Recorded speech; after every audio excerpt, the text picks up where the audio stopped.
The latest Pokemon game is a very interesting concept. You mostly play it while you're asleep and rarely play it while you're awake. Of course, it is because of this new game called Pokémon Sleep, and I've been very interested in it for a while. It got announced a while back and is officially released in many countries, and so I thought it would be interesting to test it out compared to other sleeping apps that I use on a daily basis and give a sort of review on it as well. The way you mainly play Pokemon Sleep, of course, is sleeping, but there are different sleep styles, they call it, in order to catch different Pokemon. It doesn't mean you need to sleep in different ways, it just means that it's kind of almost like random, I would say. Of course, I've only tried it for one night, but however, it is really very interesting compared to other sleep apps I use. For example, you really don't play a lot. And this is normal for sleeping apps. You rarely play in a sleeping app unless, you got a special sleep app, but the ones I do, you don't play with it unless you're checking around how you sleep. Instead, this game is more focused on your sleep, but it isn't dedicated like other health sleeping apps. It isn't like showing you a wide range of results or range of analysis, which is kind of weird because, again, like I said, you mostly sleep and you can play a little bit, but you aren't going to be playing like hours and hours on end, I would say, compared to like a mainline Pokemon game which you could play for hours and hours on end, which is why I find this concept of making sleep into a sort of game interesting. And the way that you play with it is your phone is the controller in a way. So to get the main gameplay, you're going to tap with your phone, but in order to get sleep analysis, you put your phone in your bed with you. You don't put it under your pillow, and you sleep with it. So you'd think that the screen would be turned on, but thankfully they thought around this and they have it where if you lie your phone flat on your bed, where the front-facing camera is pointed towards your bed, the screen goes to basically the dimmest setting possible, where you basically can't see anything, where it's automatically pitch dark, and so it wouldn't affect your sleeping through light or anything, which is very nice and very considerate of them to do so. And you leave the app on in the background. The screen isn't displaying like any color or something like that to distract you from your sleep or anything in case you get distracted or something like that, but it just is on the background. And what it does is, through the phone version, you can play again through sleeping, and it records through the microphone. It records, I think it uses the accelerometer. I'll find a clip and I'll attach it here. If it does use the accelerometer, I'll correct myself if it doesn't. And so that's the way it tracks your sleep. And so I tried it, and I didn't expect it to be very accurate, but it was, semi-accurate for this game that isn't just a dedicated sleep app. And the developers themselves have said this isn't like a dedicated sleep health monitoring app, which of course the other apps aren't dedicated sleep monitoring app, but they try to help you establish healthy sleeping manners. So for example, if I go into sleep data for last night, it says in the Pokemon version that I slept for 6 hours and 2 minutes. Using another app that I tend to use, which is AutoSleep, it says that I slept for 6 hours and 15 minutes. So it is very interesting how they both analyze the data. So this one says, for Pokemon Sleep, it says I slept at around 1:26 in the morning, while AutoSleep says I slept at 1:16 in the morning. And then I woke up, according to Pokemon Sleep, at 6:28 in the morning, and according to AutoSleep, I woke up at 6:31 in the morning.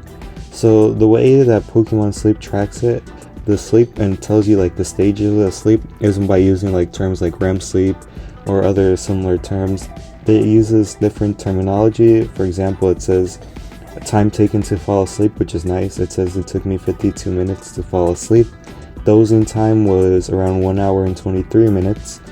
Snoozing time was 1 hour and 55 minutes, while slumbering time was 2 hours and 44 minutes, which using the other app that I use, AutoSleep, The way it does it is it has two sort of styles to track it, and so it is very cool because it uses Apple Health integration, which I wish the Pokemon app used, and I'll get into a little while later. So it says with the Apple Health integration, it says REM sleep was around 40 minutes for me, light sleep was around 1 hour and 41 minutes, and deep sleep was around 1 hour and 17 minutes.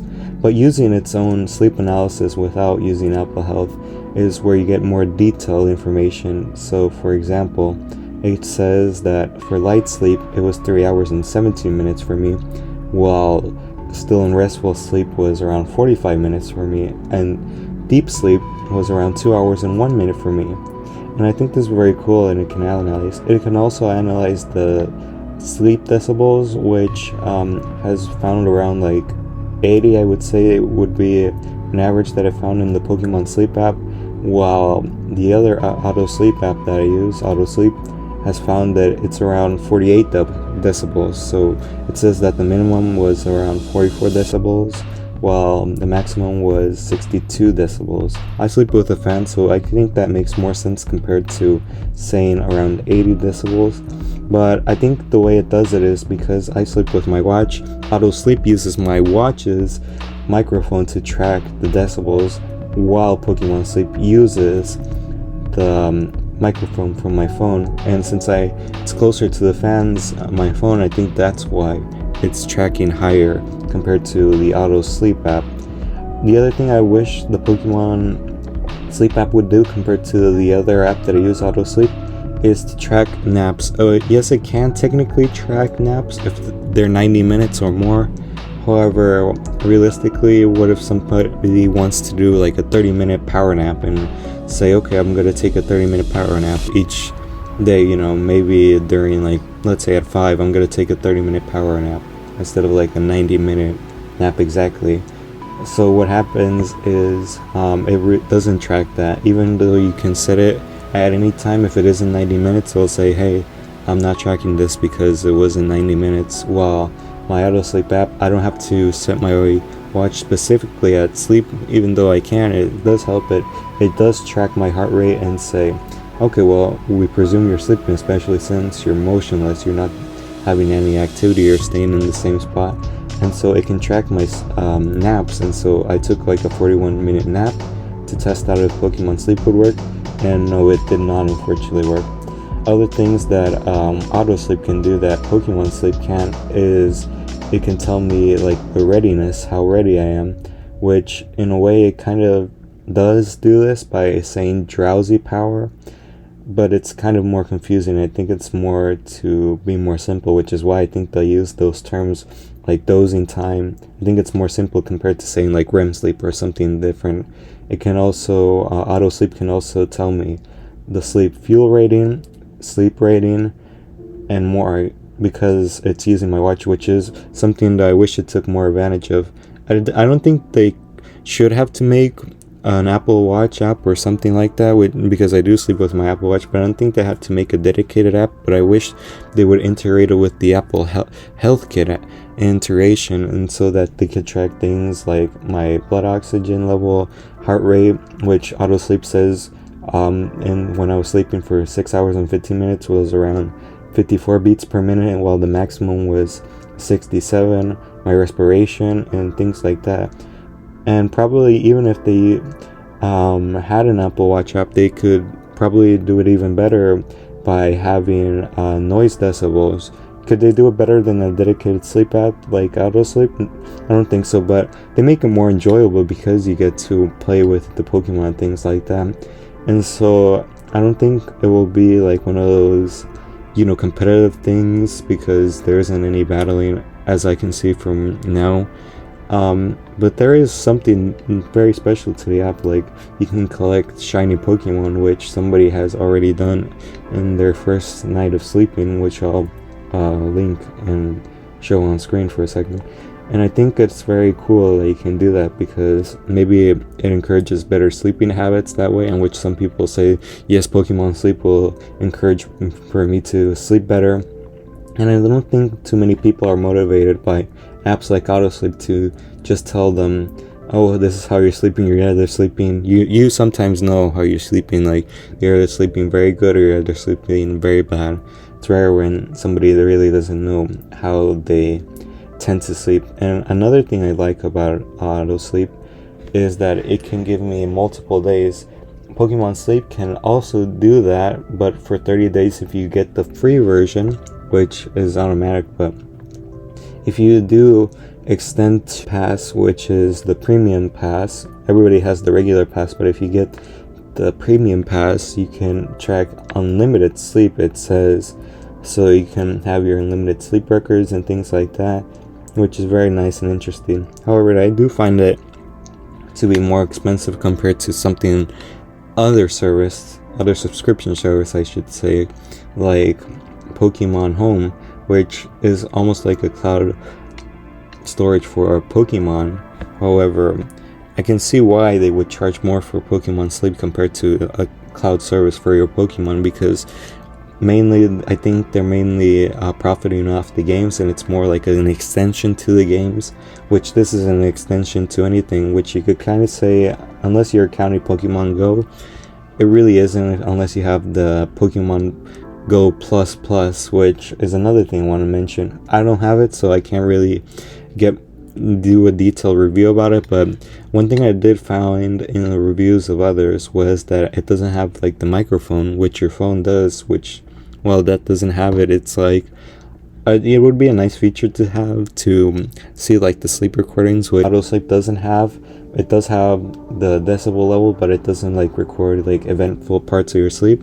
But when I did try the microphone feature on my phone, it didn't really record interesting things. It recorded my fans, but it really didn't record anything, out of the ordinary. And so maybe I'll try one night without the fans, but it really, I wish I would include it, and it probably should include it, because it would be interesting to see like how you're sleeping at night. But other than that, I think the Pokemon Go Plus Plus is mainly if you're dedicated to the Pokemon Sleep and Pokemon Go apps, which I like Pokemon Sleep, but I don't think I'll be that dedicated into it to spend maybe more than an hour or two, like even every 3 months. I can't imagine using it for hours on end, which I mentioned previously. But overall, I did think that the sleep tracking was very well, and I liked how it was very accurate. This is the first app that I tried that you sleep with your phone in the same bed, and I think it's because it uses the accelerometer. Again, I'll check to make sure that that's how it's doing it. But yeah, I think it's a very interesting app, and I kind of want to see how the progress will be. I think the developers could add more Pokemon and more experiences to the app, and so it is very interesting to see how it will go. I'm not sure if there's any legendaries in it, but it could be cool to catch like a Mewtwo or something like that, which is something that we'll have to see if they'll add in the future or not. So yeah, overall I would say that it's a fun app, but to be honest, unless you're truly dedicated to tracking your sleep, maybe try for like a sleep app like AutoSleep. But I think this is more like for fun, and I think even the developer said that it isn't really for dedicated sleep, which again most apps aren't. Even if there's like an app dedicated for sleep, there isn't like for health purposes. You're not gonna show it to your doctor and say, oh, you can say like an average, but you wouldn't say this is exactly how I sleep. So yeah, overall I think it's a cool app, but if you want maybe more detailed information about your sleep, not like a dedicated health view, but more entertaining or enjoyable or easy to comprehend view of your sleep and more detailed view, I would recommend apps like AutoSleep and more, which AutoSleep is a paid app, but it's only one time. And there are other apps that can do similar things that Pokemon Sleep can, and there are subscription services as well. I just prefer AutoSleep because it's a one-time payment app. You don't have to pay a subscription, and there isn't any subscriptions in it. So yeah, this is an ad for AutoSleep. It's just an app that I use, but I thought it would be interesting to compare it, since I haven't seen many other reviewers comparing it to other sleep apps. So yeah, thank you all for watching, and I think I'll try more of it and maybe even give a more detailed review later on. So yeah, thanks all, and have a good day.